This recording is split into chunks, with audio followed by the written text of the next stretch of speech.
Nous vous saluons, très chers textataires, très chers internautes.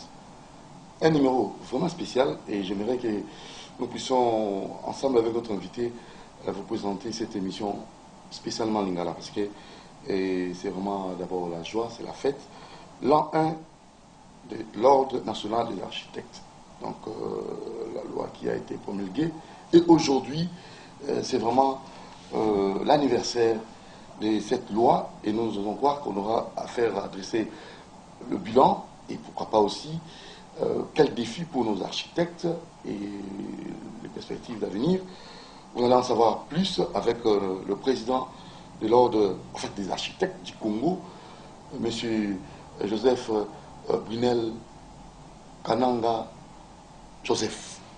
Bonjour et bon anniversaire, coup de chapeau, félicitations. Merci, tout le monde. En tout cas, ce n'était pas facile, les lots, tout fêter l'an 1 et à Ordre Oyo. D'abord, on a invité Bandagaleti, Namaseki, Neti, mais le économie de la réalité. Oui, c'est vrai. Merci d'abord beaucoup, et Panabino, Yayo spécialement Doudou Montiri. Merci beaucoup, Président Brunel. Vous allez qui combattant ou accompagnant Ibiso dans le Parlement pour que tous soient locaux.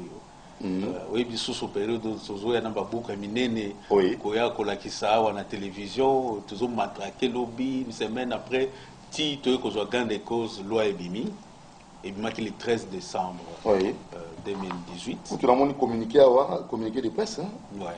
Donc, ce 13 décembre 2019 est un jour sacré pour la Corporation des architectes en République démocratique du Congo. Le 13 décembre a servi la date charnière entre les efforts pour obtenir l'Ordre national des architectes et la matérialisation de ces efforts, œuvre de tous, par la loi numéro 18/034 du 13 décembre 2018 portant création, organisation et fonctionnement de l'Ordre national des architectes en République démocratique du Congo, promulgué par le président de la République, chef de l'État. Notre corporation a été émancipée et mise à l'abri des rates, des tares y constatées depuis le lustre. À cette occasion, chaque architecte est appelé à un effort personnel d'évaluation du chemin parcouru en une année et à juger la réalisation effectuée par la mise en application des prérogatives obtenues par la loi.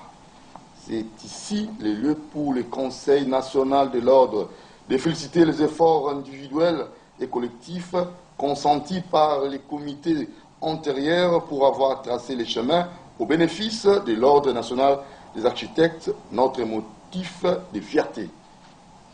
Cela appelle notre part des responsabilités et défis pour une organisation pérenne en lieu et place de la passivité susceptible de nous desservir et le pays tout entier. Au cours de cette première année, le Conseil national a surmonté avec vous le défi relatif à l'organisation d'une assemblée générale extraordinaire constituante pour élaborer le règlement d'ordre intérieur, le code d'éthique et déontologie, le règlement des stages, sans omettre les différents contacts pris au niveau national et international pour le bien-être de l'ordre. Au cours de la même année, la finalité de l'établissement d'un tableau de l'ordre a été également remplie avec un répertoire d'environ 600 architectes, au sein desquels 3 étrangers. Cet effort continue pour la mise en application des conseils provinciaux appelés à la gestion quotidienne des architectes. À ce titre, au regard des missions de l'ordre lui conférées par la loi, en son article 4, le Conseil national sollicite l'implication personnelle du président de la République, chef de l'État, Félix Antoine Tshisekedi Tshilombo, pour la représentation du corps au sein du jury et des commissions instaurées par le pouvoir public en rapport direct ou indirect avec l'architecture en vue de protéger la société congolaise contre le malfaçon architectural. Le Conseil national de l'Ordre des architectes souhaite une bonne fin d'année à tous les architectes Que Dieu bénisse l'Ordre national des architectes. On a en sigle signé pour l'Ordre national des architectes, Brunel Joseph, Gibaleleki Kananga, président du Conseil national des architectes. Voilà, de l'Ordre des architectes. D'abord, j'ai préféré lire ça pour tous attendre pour Manulango. Quand on a bossé Nango, oui, une année en Goyo, oui, Ordre des Alliés Nakatsa Mboko Nabiso. Il y a un petit rappel. Pour les autres fans de la Penza, architecte, n'est pas banane. Bien que ça petit rappel, les AP Mboula Sikatozo Kota Karamingité, Bino Bossa Kani Nakatsa Mboka. Tout le monde a bassot mouton, tout le monde a bloqué belé, tout le monde a baïboulumé avec Salema, Mandako, Koulma, Mandako, tout le monde a envoulé avec Noka, Maïzo qui est dans la fleuve, Batongi, immeuble de façon désordonnée, le long et à fleuve, au lieu de qui est dans la direction à fleuve, ils sont dans la cité. Bino architecte, le lot Bosa ordre, Bosa reconnu dans Kati, Mboka Nabiso, l'on a Bino Pays, la promulgué, Bosa Banani, Bosa Gani. C'est la question, mon couple, notre émission, oui, c'est vrai que, bon, une question des zones à Kébélé. Ils ont un rapport dans la Sungabato. Na Kolemba Kolobate, que l'architecte Azali Moutou a organisé espace vie ya Moutou. Moutou a organisé et Sika Moutou Vanda. Et Sika Moutou Azako Lala. Et Sika Moutou Salamoussala. Et Sika Moutou Azako Tambola. Ezalantela. Et Sika Moutou Alingakati Samaï, Ezalapon. Et Sika Oyo, Moutou, donc via Moutou Ezali, architecte et Sengeli a opéré. Donc, Misala Nabiso Ezali na Kotonga Kakate. Misala Nabiso Ezali Kakosala ba planté, mais Misala Nabiso Ezali pe na ba conseil. Moutou Tango Lingi Kotongo, Juma Kanisi. Même avant Somba Lopango na yo. Oui. Et Sengeli ko consulter. Donc déjà avant Somba Lopango na yo. Avant Somba Lopango. Parce que le autre zomo na batu bazo kendo Somba Lopango na bisika oyo et Sengelité. O biso to bengi na ba terre na biso zone non édificante. Donc place ba ko tongate. Parce que ba se conseiller ka bazala ka conseiller na ba architecte te. Or architecte ko ebisa yo et si ko ngo Somba soki ezali pembeni ya mai, il faut en recul. Attends, il y a 50 mètres, il y a 100 mètres, sur les rails, il faut la musique, sur les aéroports, il faut la musique, sur les angomba, il faut ça la boy, il faut ça la boy. N'est-ce que son balopango là. Tango, aussi si que son balopango, architecte a aidé, on a des démarches qui sont aux Alinango, na niveau ya cadastre, tout ça ensemble na avocat na yo, mais na suka a salelio, ba étude, oyo to bengaka, ba plan. Salelio ba plan, liskoyo, pour se mettre d'accord dans l'architecte, et après, comme il a kotonga architecte a contrôler ndenge baza kotongela yo ndaku jusqu'à ce que ba kopesa yo ba clé mais yo pe na ngambu na yo ko bossa na te architecte ba futa kaye. Donc so yo architecte bongi s'appelle libenga parce que ba honoraire il faut futama loi et pesibiso mitindo sikoyo architecte obligatoirement tant ozo sala il faut ba futa ba honoraire na ye pour mutu azo futa ba honoraire ya ba architecte te donc telemela na niveau ordre que tu as avocat de façon que l'architecte a retrouvé le droit d'ailleurs. Notre temps a communiqué de presse, mais défi nous besoin. Défi est ali makasi parce que moni loi tozana une année. Seulement. Une année seulement. Des ordres est qui li bosso makasi. Dans le domaine Ndakisa, pesa bena mandakisa. Nyonso ala muki na tongo. A combien architecte? Ingénieur. En fait, l'ingénieur, voilà. Ingénieur. C'est. Ingénieur. On a contre-maître mon kobo ya tonganda kwa grand-père, aya tonginda kwa mwana, aya tongi ya koko. Donc, amibi commissaire architecte karabo, ya la muki na tongo boya comme architecte. Mais lelo, ndeko dudu il faut yeba que makambo komi moi makasi parce que na loi et lobby oyo akomi benga architecte sengeli oyo azana tableau. Tableau des architectes Moron Djambé. Yango, tableau des architectes autorisés à exercer la profession sur les territoires congolais pour l'année 2019. Au lieu Bazali 600, oui. On a 2 étrangers. 3 étrangers. Oui. Donc 3 étrangers, donc 603. Oui. Yango. Donc ce qui nous donne un tableau. Ce qui est un tableau, on a été. Ensemble, c'est la vie. Donc, on est architecte. Là, il est bien. Ah. Azana est licencié architecture, mais Azana a exercé le rôle architecte. Donc, Azana a coûté à Tana Liloba, mon côté, dans ma gambe architecte. Mais ce que les fans disent 600 bouilles, papa. Bah, nous avons aussi la classe 6K. On a aussi sa classe, Azana a un tableau à stage. Parce qu'il faut ça là dans nos stages il y a 2 ans pour comme architecte. Si on comme un système de prestation de serment, ce qu'on s'est stage à 2 ans, après ça les prestations de serment, dès ce qu'on tu un tableau au commis pour exercer. Ah, tout en a comme moi acheté à Liboso, il y a 600 d'autant à 600 moto ya mboa on a mon inania. Et ça selon ordre alphabétique. Ah, tout en a été. À Bankweri. Voilà. Donc à Yambo, Boutasuki ici. On va rendre parmi les étrangers. C'est pas compliqué. Ordre alphabétique, alphabétique. Vous allez en monsieur, en fait, c'est ça, madame, Marc Jean-Marie Bouillon. Bouillon à étranger. Donc, vous avez au sein de l'autre côté. Non. Alors, ils ont un avantage. Avantage dans le aussi pour répertorier à 600. Bon, on dit que ce qui est statistique, l'architecte va autour de 1500. Il y a tout ça dans l'émission. Oui. Mais Kobo Sanatek va découvrir Bakoufi entre-temps. On les a palmarès, il y a formation. Moussous va en voyage. Moussous va aller sous la capacité à fonctionner. Moussous va changer en avant Moussala, sous architecte. Donc tout les ratios. Vous vérifiez Penza. Oui. Vous avez une étude approfondie. Pour quel terrain? Donc sur tout les ratios, les 600, na ba architecte baza opérationnel ba cause à la 700 et quelques. Donc on a fait vraiment un record et un enregistrement. Tout ça les records et enregistrement adhésion ils ont makasi. Adhésion ils ont makasi, mais ce qu'on va défi pesa makasi parce qu'au moins ordre na biso et que perturber le système moko ezaki en place. Système ezaki ndenge nini kaka mutu nyonso ala muki abamine architecte. Oyo mutu soka comme ministre abengisi camarade batanga na je ne sais pas na Japon ayo comme architecte par la biso. Oyo mususu ake ko sala commerce na Chine kutani na ndeko moko chinois abengisi ayo sala comme architecture na mboka na biso. Mais monique biloko na nyonso tozotel melango to sali ba action ba communiqué de presse to travail na binope ba konsisko ba bande ko comprendre. Ba konsibele ba bande ko comprendre ba bande ko tendre biso maboko parce que to uti musika. Tout musika système ezalaki mususu ce n'est pas en une année to déboulonner makambo nyonso. Je crois que ce système ndenge ezalaki to bandi eloko depuis 1959. 59 ezaki génération na mindele ba 70 to dans génération ba to mwindo ba vieux mukwanga bazali wana ba architecte minene oyo azaki premier président ya SAC. Donc to ko na ba génération ya suka awa ngala zaki 10e président ya SAC. Donc, le président Bazalaki, ça qui tambola depuis 1959. Ça qui est ça qui est Société des architectes du Congo, mais Zalaki association. Zalaki asbel.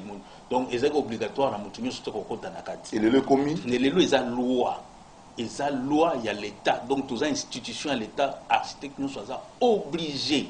Il y a un côté à la tableau. Ce qu'on côté dans la tableau, c'est aux architectes. Oh, il faut exercer comme architecte. Qui a dit quoi? Donc, papa, on a ce qu'on a dit que nous avons dans un cabinet d'avocat que tu travailles là-bas. Non, non, tu as sous-souté. Loi est promulguée. Non, la loi numéro 18/034. Ce que tu as aux tableau, la population est soumise. Parce que tableau est publié partout. Et que les institutions sont communes partout. Donc, quelque part, il tableau, livre. Ah. Et ça, c'est un ordre alphabétique. Quand on retrouve ça comme on a Doudou Montir. Doudou, comme on a Nadé. Tout à l'heure, tout le monde doit être téléphone à Gobenga. Au numéro. Numéro est allé. Le téléphone. Numéro de téléphone est allé. Ok. Numéro de contact est ordre est allé. Numéro de contact est allé. Oh.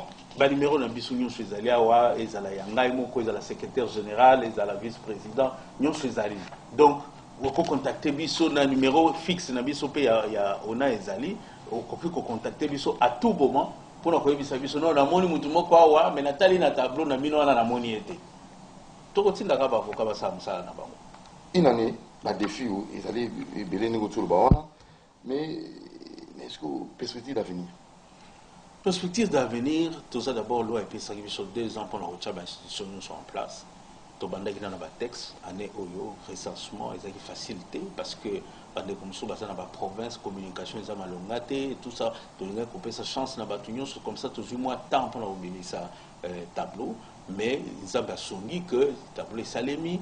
Alors perspective, il y a deuxième partie toujours que dans la deuxième année une année tikalibiso ils allaient coacher à institution la place pardon organe à ordre tous dans les conseils provinciaux dans la province il faut vendre ça parce que dans ordre d'abiso selon la loi batu travailler plus en contact na architecte na batu la provinciaux ils ont la nationalité donc bangonde bazana musale belé il faudrait tout privilégier en haut coacher bango en place de façon que total dans futur comment est-ce que tu peux organiser la structure mususu titre chuter dans l'élection de façon que baninga mususu bakoya ce qui est cause la biso va faire biso sous confiance ce qui était baninga bakoya va continuer musala donc c'est un peu ça la perspective mususu ezali est que tozali nano ko solana pour parler na ba konzi de façon que l'architecte va se retrouver na ba poste clé oyo ezali kotala makambo ya industrie ya construction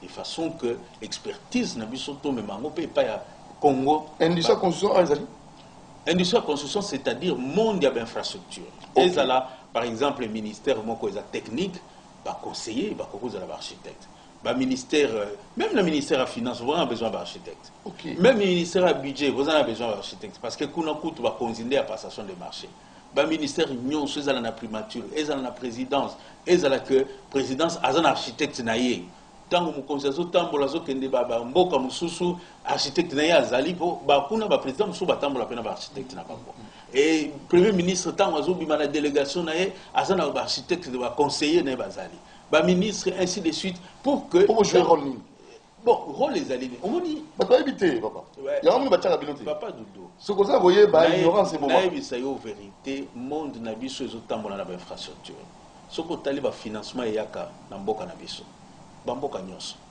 80% ya financement za ba infrastructure alors tant besoin que nous négocions ba financement wana so ba technicien na bino bazate ba architecte bazate ba ingénieur bazate yango ozomona que ba politicien besoin que nous signer ba contrat moko tant ba yawa comme compliqué na application bidon et le moko ezate oh chinois ba yawa ba kotongela biso ba nzela ba tongika boulevard Lumumba ba tongi 30 juin bali mais mon konzambo il faut tonga ba route secondaire il faut pas chausser bino non obligatoirement et ngai naza ko saluer le président Yassika président Antoine Félix Tshilombo c'est un homme qui est nationaliste azamutu oyo azana makanisi ya travailler na bana mboka donc ezamba la libosote tozo kende malembe et puis cause la chef de l'état est en facilité ba collaborateur bazali au cause na la vision mais il faut ba tout oyo baza pembeni naye ba accompagner vision à chef de l'état et c'est pourquoi nous on se dit nous les techniciens toza ba soda naye toza na posa pour accompagner na vision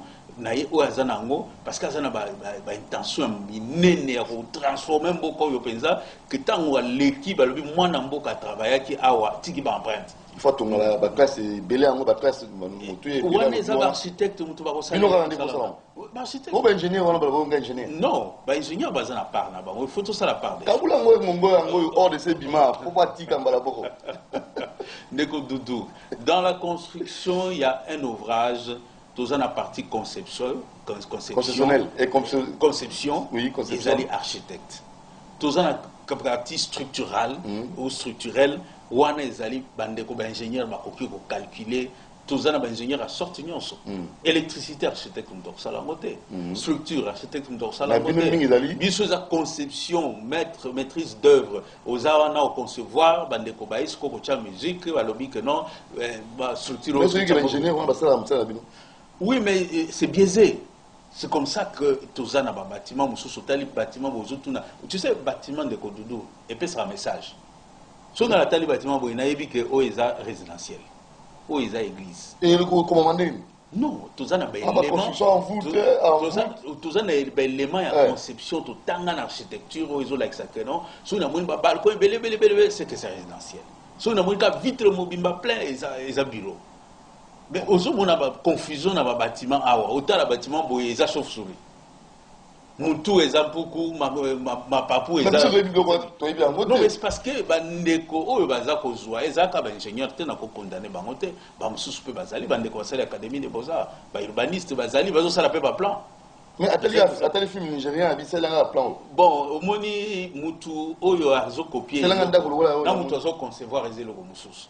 Quel avantage quand vous avez un architecte près de vous ou c'est la conception? Il y a un avantage ni. Avantage c'est ma casse parce que l'architecte a formé Moussalana. Ils ont le cause tout nangai. Quel avantage sont un médecin ou a formé pour traiter yo? Ça me n'a pas beaucoup tricher. Parce que classe. Bah charlatan bazali a tout ba to mon aner. Mais on a quel danger d'autre mutu. Justement. Donc même pas ndako pesa kande mona ça. Ndenge moko na nzoto mutu ndako etonga mi mabe ndeko dudu lelo soko zolala na chambre moko. O ezali ya kotonga mabe za mal orienté na tongo bando bimaka loko za na malaria ba courbature. Parce que oxygène ya malonga zo circuler na quantité. Ndeko atangi yango te na classe. A okende ka tongi kanda. Azu fenêtre chambre bambi pour na ouest dans un climat tropical. Azu pe ba brique. Tout ça là nango ko refléter chaleur na butu. Batol tout ça donc eza makambo kotonga ndako ezaka ko cha brique likolo brique te. Parce qu'il faut l'orientation à moi, il faut la moupepe, yaka wapi, kendaka wapi, il faut que la mboule no kakana sans nini, maïa toiture bako zongo wapi, tout ça. Ba inonda ba cause mususu inondation wala. Soko tangi banda kuna toujours commune ngiri. Combien de ndako zana gouttière? Combien de ndako azozwa maïa toiture bazo kende ko chango na canalisation à l'état? Combien? C'est parce que l'architecte va zater. Vous consultez l'architecte, c'est comme ça que beaucoup de dégâts sont allés. Alors, une inondation, il s'est mis à habiter hors des architectes. Vous pouvez la proposition. Ma proposition est belle. Dans le lobby, dans les journalistes, dans le lobby, au moins, le boulevard. Au moins, le boulevard, le Mumba. Mundele Atika Kango, Naba. Plan et assainissement, c'est-à-dire quoi? Plan mokweza ila kisa ke awa kanivo le kaka. Awa kanivo le kaka. Et traverse ka na diagonale na angle na boye et kendaka wapi chambre de visite ezali et baye sangani et ketina fleuve. Mais ce que bozui botongi boulevard de 30 juin na bande ko ba chinois ba boucha ba canalisation yonso. Canalisation yonso ba boucha ngo. Il fallait l'architecte. Il fallait l'architecte pour intervenir. Oh ba yebi architecte na ingénieur na biso ba chinois. Oui, c'est tout beau ité bande ko ba bazo ya travailler. Mais il faut que sangana na ba congolais parce que il y a des commerçants. A boucher bino caniveau italiété. Boucha. Akenaye. Siko baza. Ce que tu dois poursuivre ba to tonga mabe parce que garantie décennale les alliés. Ah bon? Oui. On peut aussi les poursuivre. Pourquoi? En justice. Bon, OK. Ndeko dudu na tout le monde na moko. Oui. Pour nanini soki architecte atongi ndako ekwei bazo interpeller. Pourquoi soki l'état atongi nzela mabe bazo interpeller? Parce que nous sommes bon bato. Ça c'est un problème. Mais pourquoi? Il faut la société on a nyonso baza l'interpeller. Ba le cas de la justice soki na ba nini ba juridiction nini. Nzela o ya zando o batongo nini nzela nini ba ma boulot. Bokassa. Mais c'est ça justement, il faudrait que Batouba répondre. Mais pourquoi est-ce que ceux qui architectes ont tongi ndako mabe bimisi ba fissile architecte on a ndako et on moniteur de mabe le boy. Mais ceux qui nzele salemi parce que nzele ça na garantie. Ils ont une durée de vie. Ceux qui nzele salemi et respecter ba normes. Pourquoi on n'interpelle pas ces gens? Pourquoi on n'interpelle pas ces entrepreneurs? Et nous, on ne va plus se taire. Nous sommes au côté. Au moins, nous avons créé les pour la loi et le Parlement. Deuxième année, on va dénoncer.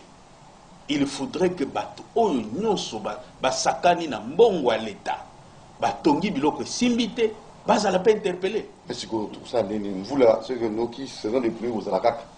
Inondation et continue CAC. Il n'y a pas de proposition. Proposition Ezali Proposition Ezali Boye, il faudra d'abord que ça là état des lieux. Ça l'état des lieux va retracer assainissement dans la ville de Kinshasa. Il faut qu'on retrace les égouts publics. Il faut qu'on retrace les caniveaux. Il faut qu'on retrace. Il faut que nous va patienter. Tant que l'état généraux, il y a un salémité. Tout ça, l'état des lieux. Juste solution de tracer le caniveau et cicater parce que configuration, il y a des belges qui sont différents. Comment on appelle les égouts. Ce qui t'aurait tracé en côté, Ndekonangai, inondation et Salima Nangoka na Kinshasa.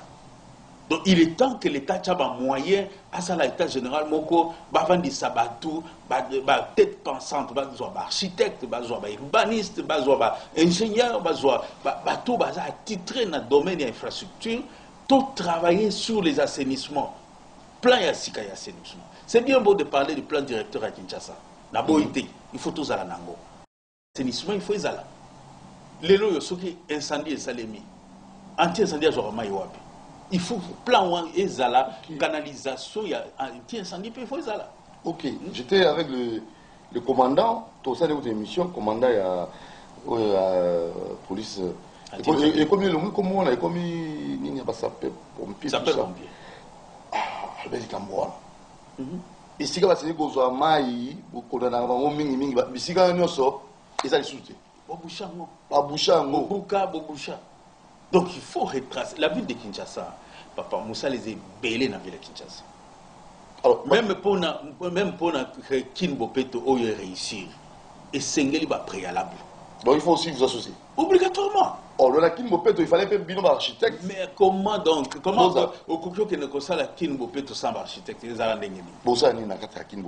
Mais architecte, concepteur. C'est là où je dis, dans la complexité, il y a architecte, il y a danger, il y a sauté. Il y a toujours des sites qui sont souki, mais il y a des bâtiments. Alors, il y a des mais est-ce que vous allez? Bon, on a évité une invitation. Pour le président, mon numéro 1, posant 600, on a un tableau des architectes autorisés à exercer la profession sur le territoire congolais pour l'année 2019, il y a 600. Nakini Bopeto, Gentiningo Bila, Benga Gabino, Bengio, Ebisayo, papa, tu as besoin de mailler la bino pour voter que là, il y a solo, ou bien mon salaire en go. Tu as un représentant de mon hôtel de ville, architecte qui mine en azo salué en passant. Tu as un représentant dans l'hôtel de ville. Mais quand tu as un représentant dans l'hôtel de ville, c'est une chose. Il faut pas que la KLP. Ce n'est pas un problème, prendre un architecte, le mettre dans un cabinet, la boïté. Mais il faut pas qu'il aille. Est-ce qu'il était associé à un projet où on a Kinbopeto n'a évité? Mais biso on a officiellement, on n'a pas été saisi. Ngana sala pa wana na kenda de façon que tout sur le lana ba konzi, j'ai eu le répondant avec le vice-gouverneur, mais bon, esengeli biloko mususu ezala na ndenge formel.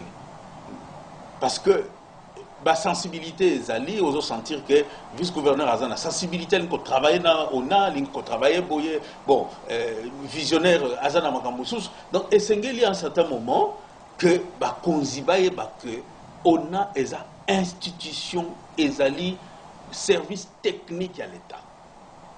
Ils ont service technique à l'État. Wow, c'est associé partout. Partout. Dans le secteur, nous mais si on a un architecte dans un moto, il a aménager espace vie à moto. Qui ne peut pas espace vie à moto? Bah, Wenze, on a espace vie. Ce architecte à Tongi Wenze, par exemple. On a des exemples. Bah, ça va marcher dans le régime passé à Tongi va marcher. Mais est-ce qu'au moins il place des charges publiques les années? Est-ce qu'au moins il place nini traitement ya ba eau van ba eau usée aux obi manakati ya ba wenze wana? C'est parce qu'on n'associe pas les architectes. Bo salika wenze, bo prévoir place à poubelle ba ba chat. Oh, wenze musala na ngolo kwa ba wenze na biso et général toujours ba déchets. Matembele, kwanga et tout ça ba déchets na biso. Donc est-ce que ba marché tambola ba marché sur ba tongia ezala ya Delvaux ngaba na ipe marché Delvaux na tikala mona place au poubelle les atte et vous avez prévu un projet ba marché belé na kotanga ba kombo. C'est pour vous dire que l'architecte est au centre du développement yamboka. Très bien. L'architecte a formé pour na et si kanyon sur mutu achaka makolo na ye ezala na source au kotoka mai na source architecte a pas aménager source. OK. Si mukolo silisi vi na yo doudou cimetière architecte a kotongelo cimetière. Mamoni a wana communiqué de presse au vie. Tant qu'il ngwa wana kotasuka. Hein donc voilà pour protéger la société congolaise contre les malfaçons architecturales. Omoni ba malfaçon architecturale toko suki sangote na fissure omona ki na ndako ou bien ndako tongami mabe ndenge na lobeli orientation et tout ça makambo eza ebele eza ebele moto azouta libanda aza na badonné ya se ya mabele na biso te ntango biso ozokola hôpital omoi place oyo babenga agbe lelo hôpital moko eza kotongama wana je nayebi te soki oyebi yango pourquoi hôpital wana esila te parce que architecte sénégalais aye na mboka kotonga ndako wana avec le maréchal hôpital mais azali na badonné ya sous-sol te ntango batie bâtiment na ye bandi kosafese bandi kodinda bana mboka basali ekanayi bapesi badonné te ebandi kodinda donc bamillion ekenda wana après quelques temps il fallait kobuka yango nekoma GB quartier GBA. Ah bon?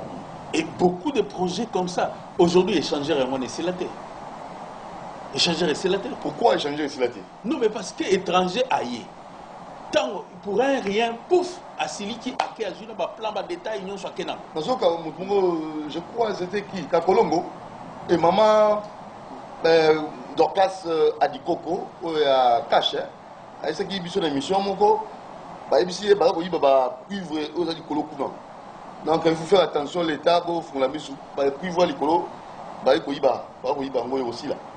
Bon, preuve. Alors, c'est inachevé.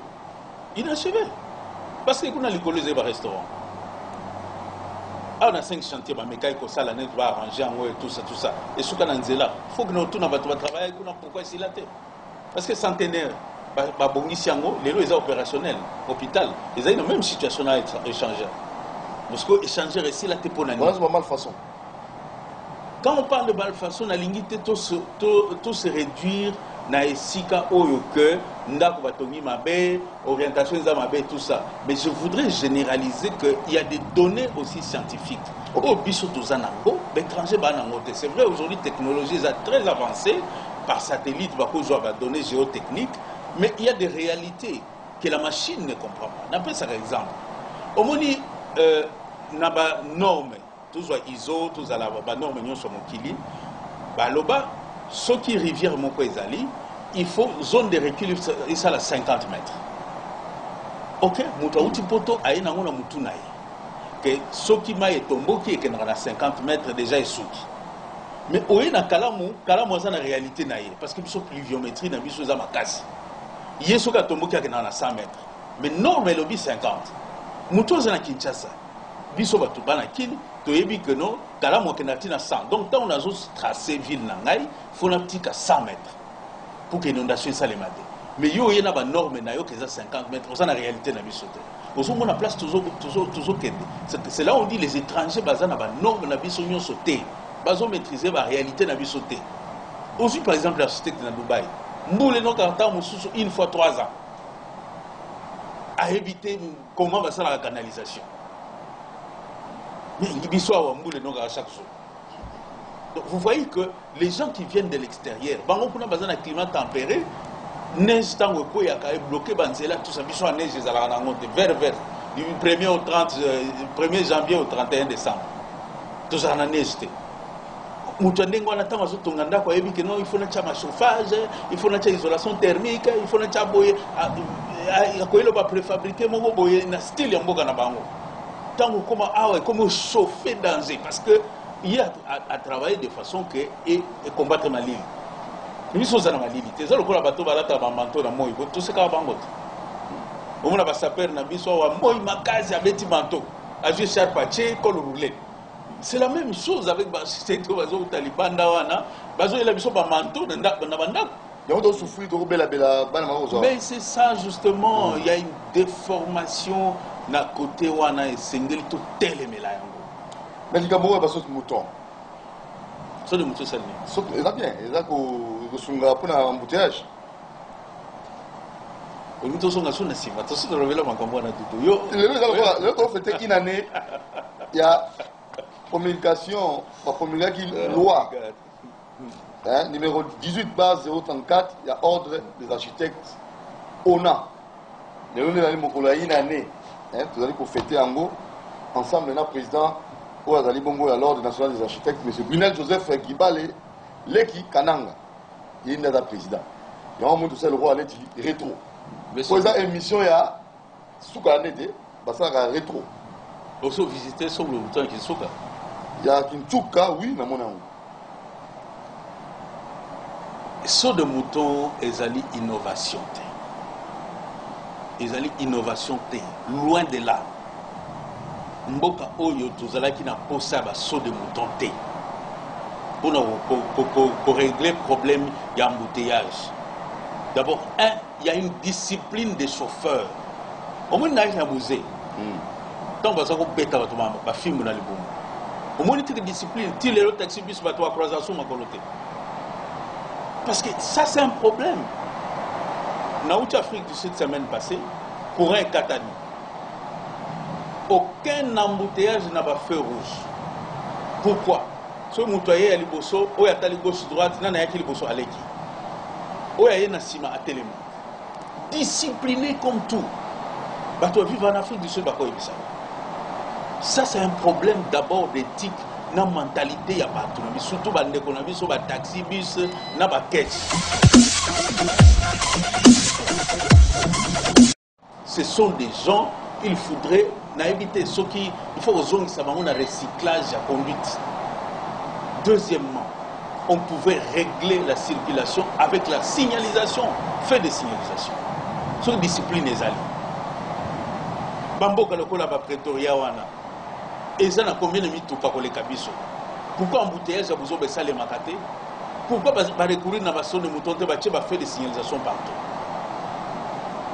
Donc, vous savez, et c'est ça les mis déjà ce qu'on a. Mais ça ne va pas régler la situation, il y a circulation. Faux et archi faux. Il faut régler. Il fallait la route secondaire. On a dit président la route secondaire. Non mais la route secondaire est important. Mais il y a la signalisation. Et ça est important, mais la signalisation elle est importante et mentalité à Batou, qu'on inculquer par conducteur congolais. Au cause de la 2 minutes au recours faté, le conducteur congolais a zélakaté. Mais il faut aller kataka. Voilà, on a fait une parenthèse, voilà, on a fait un nombre, mais l'idée est que ton film aussi. Ça peut aussi aller, pas ton film aussi, ville, au fond des belés, l'espace, nous sommes confinés. Et espace inoccupé dans la monnaie. Monsieur Doudou, Naïf Sakayo Ango, na bémission mingi tosala kanayo. Jusque là, Kinshasa toza occupé à peu près 20 à 30%. Espace ezanan, faut tout ça la politique à Kinshasa 2. On les a lutté depuis 2010. Il faut architecte de base là. Il faut architecte, urbaniste, ingénieur, Je voudrais vraiment que tout ça la nuance soit.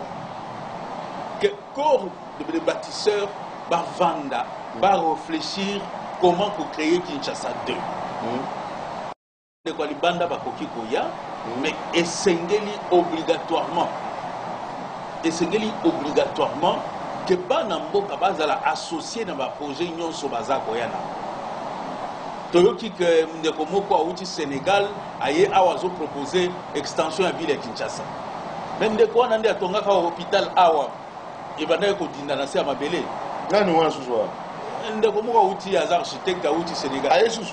Aye les susu. Attends Mobutu. N'attends Mobutu. Ah encourager. Est-ce que nous na Sénégal bon que ça bilo pas encourager. Est-ce que au Sénégal ou ça bilo on permet ça pour la nuit. Mutazana sima Sénégalais on a roulé moi mbongo moi pourcentage de nini. Bon, on a évité à côté de la nini. Donc, tata, on a un ndaku. Ndaku, on a zolo belawana na GB wana. Na GB, aïe. On s'en souvient. Aya kotonga Kinshasa 2. C'est comme si awa va tout bazar. Attends, est-ce qu'il y a un tableau d'architecte? Na tableau azate. Il y a pas étranger mis ça, tu vois comment les a dit? Comment na azate? Aluki binote pour la nuit. Non, et sengeli ba konzisko ba orienté. Au moins il y a un homme d'affaires. Ouais. Il y a eu le marché. Alors, si tu as un bien de barrière, et non, tu as un ordre à l'architecte local là, qui kuna se conformer comme ça, où il y a un projet de comment aux emplois comme vous n'avez pas. C'est la petite identité dans Sénégalais. Papa sénégalais. Mais il y a quand on a un ordre d'architecte, papa pas identifié, parce que mon orientation, il n'y a pas d'ambour et que je suis pour mon sang de Pékin, n'est-ce pas? Ndeko Goudiabi, Aza candidat président d'Amboka Nabako. Mais c'est lui Goudiabi. Goudiabi. Oui. Aza candidat président d'Amboka Nabako. Sénégal. Na Sénégal. Mais on a ce qui s'est dit. On a s'occupé dans nous. Après candidature.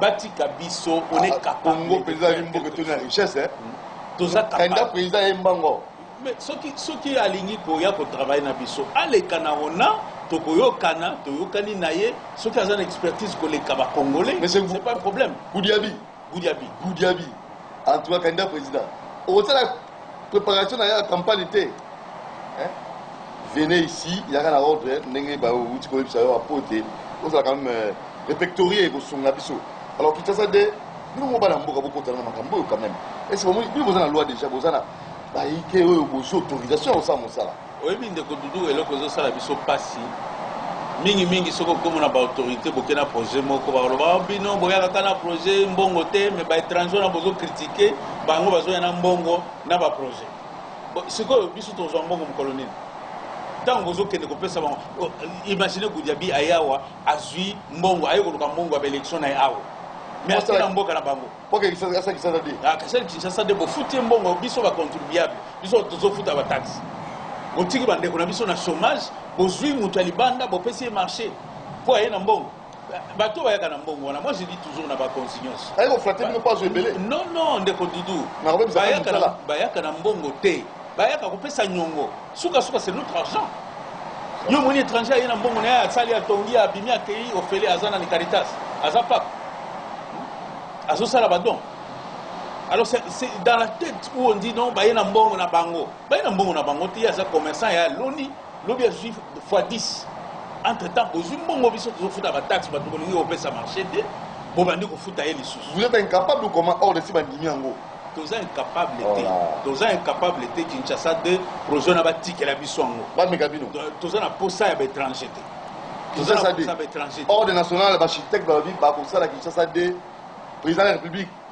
Tikela bango hein to se ngo ba ya président de la République ko yimoko aina posa ona penza ya posa banzila sika groupe secondaire ko tonga pe ba kelasi ebele kuna capitale cinéma alors éviter to ga nungu za siku na ngambo na bino esi bo sali ordre mais ba yike ba na posa ya ko me mabino sur la justice na likamoni bisusu bon wana ngana yebi yango te ndeko dudu parce que na lobaki que architecte aza mutu ya fierté. Architecte aza un grand monsieur. Architecte azali mutu aza na personnalité. Ce qui problème ezali akoya koluka bureau na ye ya ordre afandi si. De awa iska to fandi. Non, eza awa te za Tex Africa. Ah, Tex Africa na bloc 19C. Akokende kuna nde ba sololi conseil mobimba ezali wana conseil de discipline ezali ba ko solola. Mais ce qui Nathalie, ngala moni architecte mo na tableau te. Pour na biso mutu aza na tableau te aza architecte. Ah non, hier d'autres ça de na moni mutu mo na tableau te amemi ba tu na justice. Ah maman, ezana ngolo kola. C'est une dame. Na éviter na moni architecte mo côté. Peut-être que les citoyens, au monde, ils vont à cause de la médecin, à cause de l'environnementaliste, à cause de l'agronome, à cause de la boyer. Mais en tout cas, architecte dans le tableau, na moni architecte mo amemi sur la justice. Ah bon. Alors,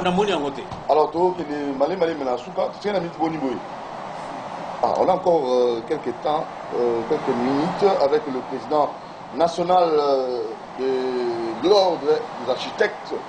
On a quatre républiques de du Congo, M. Brunel Joseph Dibal Leki Kananga. Là, il y a promulgation de la loi numéro 18, base 034, il y a ordre, il y a national des architectes. Alors, on a dit que pour Likambo, Italie, hors de ces fandi, tableau, ici, et Chami, mais tu es dans moi, ma karatano. Est-ce que les lois, on dit, mon ndako, na idée que tu as reçu mandako, il faut le cabino. Mais la zone dans le Likambo, pour avoir des bêtes à ça, à moi passe. Et ça a cherté, vous avez cherté. Motu ya nabino. À ta Bible, le bien mot de Kodoudou. Avant ton ndako vanda tala soko zana makoki bongo ke ton ndako pona ko ton ndako architecte faut futama pona nini botuna ka te médecin za cher sozo ke l'hôpital okuta ka frais de consultation $20 au discuta ka tate obimisi mbala mo futi OK pas avocat au frais d'ouverture de dossier autant au futi mais sur combien architecte va za cher mais muto zo sala musala na il faut futama tozana barème c'est bima mais ba condition la nini penza condition ezali tozana cette catégorie ya ba ouvrage. Oui. Ouvrage na ouvrage ezali na tona ya. Ndakiza. Ouvrage mosusu ekozala par exemple tozwi centre commercial. Centre commercial ezana 8,3%. Mais ça staticoté, ça dépend de la complexité du projet. Ça c'est un exemple na pesi. Barème na biso ici bima déjà tozali nango disponible. Ezé le comme peut te republier sur ma casse pour que bato bazala sur le architecte yo moko mitaleli déjà na barème. Olobi ke ndako na ngana inata un centre commercial na tableau na bango ya barème dans 8% ya ba honoraire. Donc en ce moment-là, il y a la spéculation que l'architecte va la cher. Parce que barème ezali déjà. C'est pour la Kinshasa 2. Olingi koye ba honoraire ya Kinshasa 2. Mais Kinshasa 2 il faut nous définir le projet ngo ezanini, ezabune le ndenge nini, combien d'hectares et tout ça. Papa ni. Goudiabi aye mbango bilo.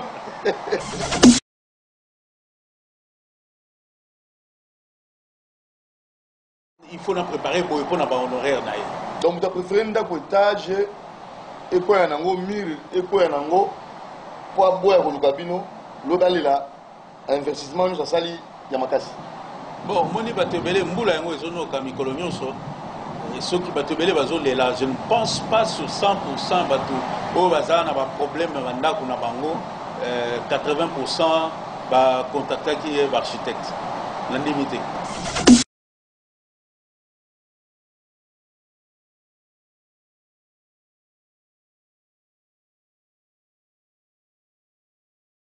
Tokoma eza na suka na ngaki penza na motuna na tunaki wana ngaki oya no labiso mais na suka boye Congo za mboka kitoko Congo esengi pe architecture ezala pe ya malamu mingi. Est-ce que tokoki ko compter na bino na la 1 oyo malobani na bokabwani na bato so balandi pe na bato bazali peut-être na ignorance que tozali déjà na ordre national d'architecte en mboka na biso. Maloba suka la golo sepeli mingi ndengo yo tala biso mukolo anniversaire na biso moninga malamu ezaka oyo ayaka ko sepela pe mukolo oyo zana esengo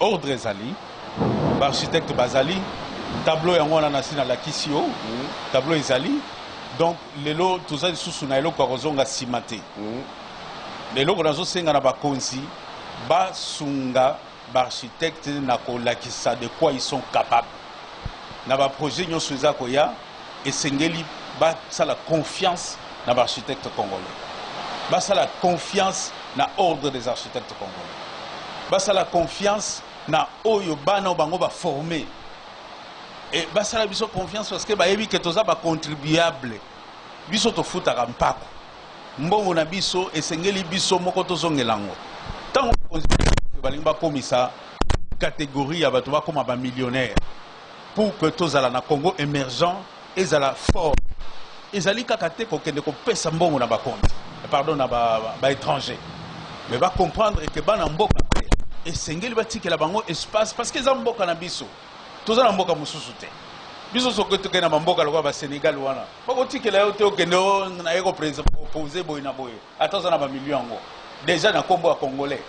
Alors pourquoi est-ce que biso esengeli kaka muke ah kingandi yaki ah muke turka yaki oh muke oh nani yaki oh bande ko biso ngambo ba Rwanda bayaki baronde bazotonga mboka na bango baza ko associer biso te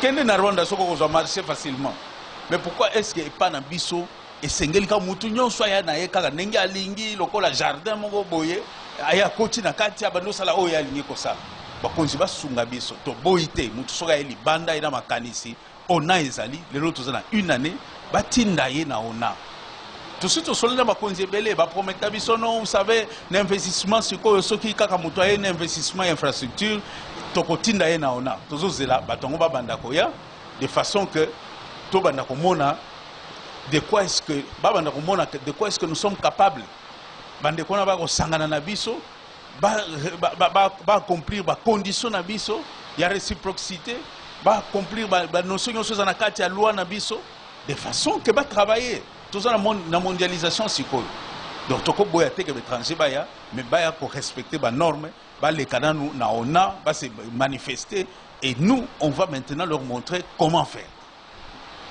C'est bien dit, président Brunel Joseph Guibal et Leki Kananga, président ordre national, conseil ordre national des architectes à Namboka Nabiso. Une année déjà, pas de petites choses. Tout ce qu'on a bandé qu'on a biso qui est Liboso et n'a pas dit que Congo et vous avez toujours Congo fort. Pour ça, à la prochaine occasion. Merci, merci Ndeko. Alors nous vous disons merci. Nandé Molandi numéro qui est vraiment spécial pour l'intérêt ya biso banso. Pour ceux qui ont tongi malamuté et vous avez danger pour na yomoko et pour na mboka na yo. À la prochaine occasion. Doudou Monti vous dit merci.